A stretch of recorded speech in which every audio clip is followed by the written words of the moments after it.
think this is a good opportunity to look at Jabari Smith and highlight what you mentioned and how, he was beyond the box score necessarily in that game and showed you some things that you could really feel good about and has shown you some things that you could feel good about for the last, I don't know, what would you say, a couple of weeks or so at least.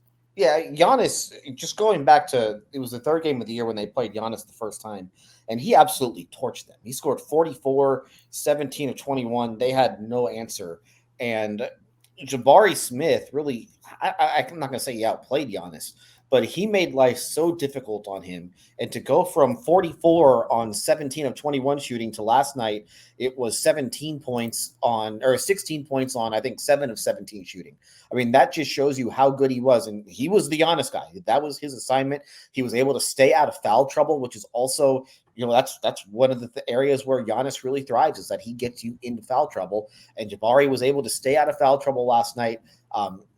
He stuck with it. I mean, you're going to get dunked on against Giannis. He's going to be physical with you, but Jabari did not let that get to him, and they gave him the toughest role. That's asking a lot of a rookie, but he came through, and he came through with just a monster game. And I think it was Lucas who said this after practice today, where it's like, yeah, I think right after the game, Smith probably didn't think he had a great game just because you look at the box score numbers and they don't look good. 1 of 9, 6 points for the number 3 pick in the draft. That's a rough game. But if, like you said, if you watch the game, and I think that's one of the things that you have to tell a young player is that don't worry about what the numbers say, because all of your energy in that game was on the defensive end. And not only did you hold them down, did you hold their best player down, a 2-time MVP down, a finals MVP, you locked him down, but Milwaukee as a team scored 92 points.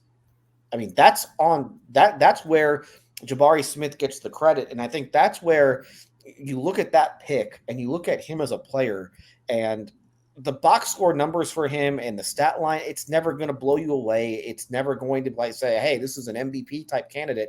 He's never going to score, 25 a game for a season, but he is going to impact winning. And that's why you draft a guy that high, is to have a guy who can impact winning. They don't need him to score 30 a game. That's what Jalen Green's job is. That's what Kevin Porter Jr.'s job is. That's whoever they wind up drafting in the first round this year. That's what his job will be. They'll have a bunch of money to spend in free agency this summer or next summer. That's what those guys will be able to do.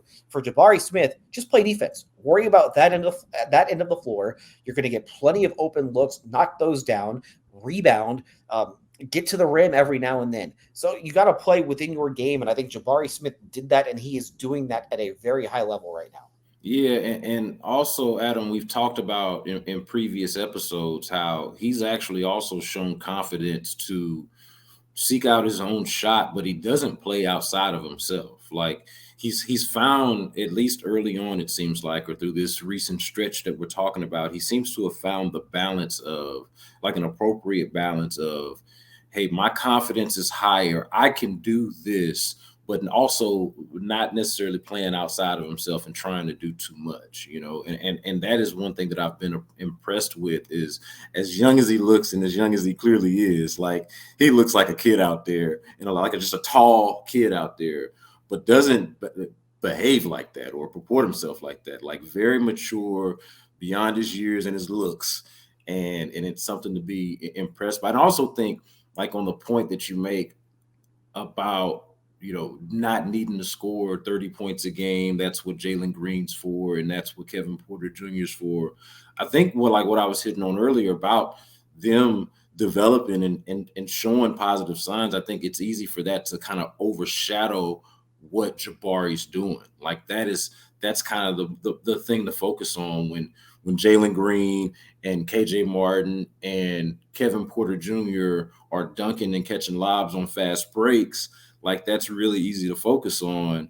But check out Jabari Smith stripping Giannis, and Jabari Smith on the next possession getting the block, and having the awareness to get the pass over to Kevin Porter Jr. without traveling, and just kind of these little things where you're like, okay, there are small signs of progress there of him being comfortable and really playing like the player that you felt like and feel like he is, So that was kind of the cool thing for me, seeing him on Sunday night. And the one thing I'll add too, after the draft and when they were getting ready for summer league, the one thing that I heard about Jabari Smith was just his competitiveness. and he plays the game with an edge. And you go back to that game against the Hawks where they came from behind to win, and DeJounte Murray kind of tapped him on the back of the head after he hit a three in his face. And that really, and Smith waited a couple possessions, and then he got right into DeJounte Murray's face. And the whole game flipped after that point. I think that's what he gives you too, is that he gives you that edge. He's not backing down from anyone. And for a guy who's 19 years old, just coming into this league for the first time, and he might have been starstruck the first time when he faced Giannis, but he wasn't starstruck yesterday. And I think that he showed that a little bit with the DeJounte Murray thing against the Hawks last month or whenever it was. Might have been earlier in December, where he's not going to back down from anybody now. And I think that game against the Hawks really showed a lot. And I think that's something that they would not have had in the past.